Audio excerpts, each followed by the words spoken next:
ওনাকে এত চেনা চেনা লাগছে কেন? শঙ্কর,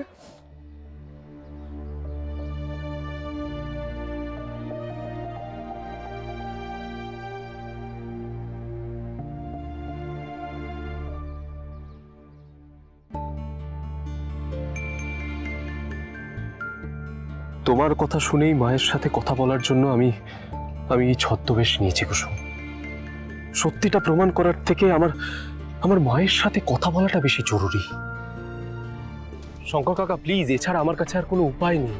কিন্তু কর্তামা জানতে পারলে কি হবে একবারও ভেবে দেখেছো? তুমি মাকে নিয়ে কোনো চিন্তা করো না। মা জানতে পারবে না, আর মা তোমাকে কিছু বলবে না। তোমাকে তো বলবে।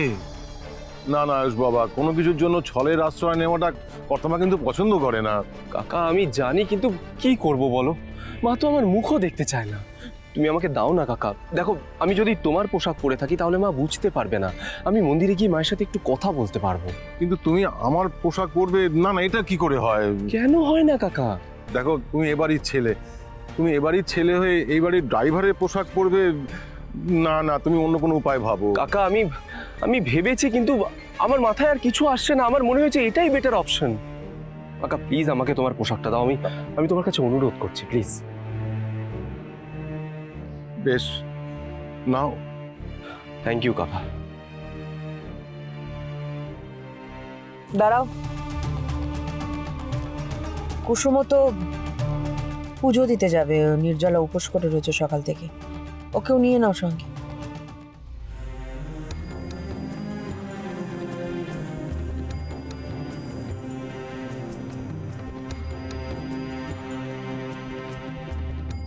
কুসুম, উঠে এসো। না না দিদিমা, আমি এমনি হেঁটে চলে যেতে পারবো। তুমি কি পারবে আর পারবে না আমি সেটা জানতে চাইনি, উঠে আসতে বললাম।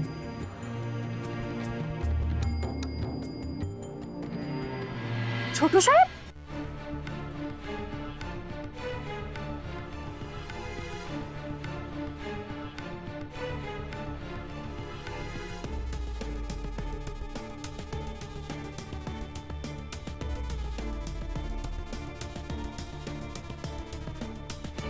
ছোট সাহেব?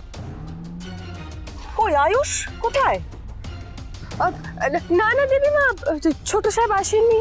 তুমি যে বললে ছোট সাহেব। না, আমি ভাবলাম যে ছোট সাহেবের জন্য মেঘা ম্যাডাম উপোস করেছেন কিনা।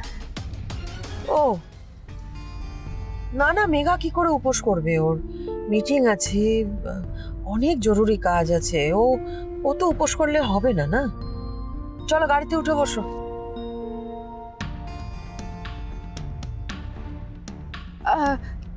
দেবীমা, আমি না আসলে আকন্দ ফুল নিয়ে আসিনি, একবার গিয়ে নিয়ে আসি। হ্যাঁ, তাড়াতাড়ি যাও। হ্যাঁ দেবীমা। ছোট সাহেব, আপনি আমার বাবার জামা কাপড় পরে আছেন কেন? তুমি তো বলেছিলে কুসুম মায়ের সাথে মান অভিমান পর্ব মিটিয়ে নিতে। তাই জন্যই তো আমি মন্দিরে যাচ্ছি, যাতে মায়ের সাথে আমি একটু কথা বলতে পারি। তাই বলে আপনি ছলের সাহায্য নেবেন? আর কি করতাম বলো আমি? ছোট সাহেব, দেবীমা যদি জানতে পারেন তাহলে উনি কিন্তু রাগ করতে পারেন। ছাড়া আমার কাছে আর কোনো উপায় ছিল না কুসুম। কুসুম তুমি যাও, গাড়িতে গিয়ে বসো। যাও।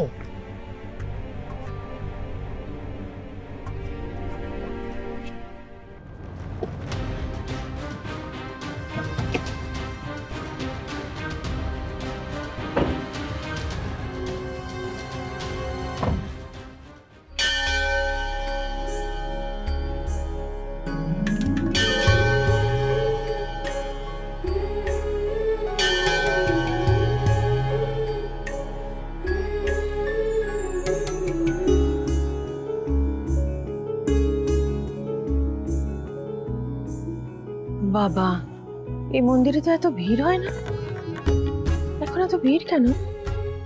সারাদিনে দুবার এলাম, তখন তো এরকম ছিল না। যা কে এসো, লাইনে দাঁড়িয়ে পড়ো। কি ব্যাপার, সবাই এরকম ঘোমটা টেনে দাঁড়িয়ে আছে কেন? এসো কুসুম।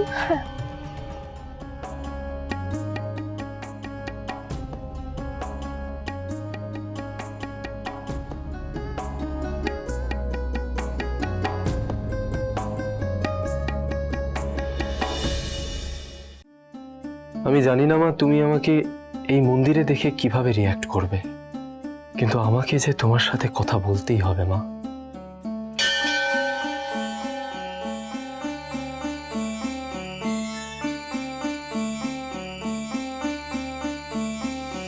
দেবীমা, কি হয়েছে দেবীমা? আপনি ঠিক আছেন? হ্যাঁ হ্যাঁ আমি ঠিক আছে ঠিক আছে। দেবীমা আপনি চলুন, আপনি গাড়িতে গিয়ে বসবেন। না না গাড়িতে গিয়ে কি বসবো, আসলে সকাল থেকে নির্জলা উপোস করেছি তো, তাই একটু মাথাটা ঘুরে গেল, আর কিছু না। দেবীমা আপনার বিশ্রাম নেওয়াটা দরকার, আপনি আসুন না। না কুসুম, বিশ্রাম নিলে কি করে হবে? বাবার মাথায় জল ঢালবো না? কিন্তু আপনার শরীরটা আরো খারাপ করবে দেবীমা। কিচ্ছু হবে না, ঈশ্বর দেখছেন আমায়, উনি ঠিক রক্ষা করবেন। প্রত্যেক বছর আমি 3 প্রহর বাবার মাথায় জল ঢালি, 2 বার হয়েছে, এবারেও তার অন্যথা হবে না। এসো ঠাকুর মশাইয়ের কাছে গিয়ে আমি বাবার মাথায় জল ঢালি। এসো এসো এসো দেবীমা।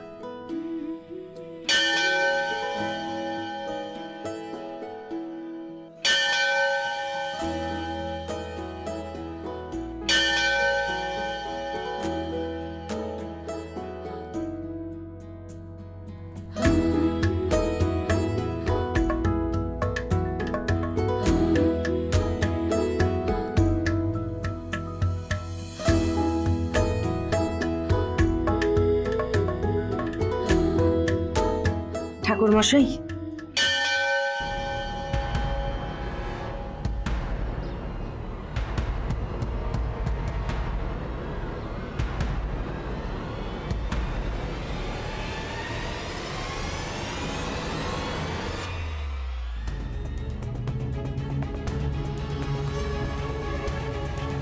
বম বলে জয় শিবশম্ভু।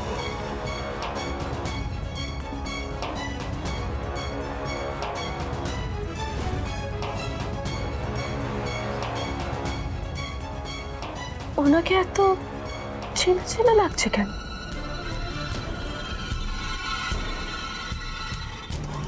ভগবানের নামে এই মন্দিরের পুরোহিত অনেকের অনেক মঙ্গল করেছে, এবার ভগবানের নামে আমি একটু অমঙ্গল করি। বলেছিলাম না ইন্দ্রাণী গাঙ্গুলি, আমি এমন অবস্থা করব আপনার যে আপনাকে আমার হাতে পায়ে ধরতে হবে। আপনি ভুল মানুষের সঙ্গে শত্রুতা করছেন, এর মাসুল আপনাকে কিন্তু।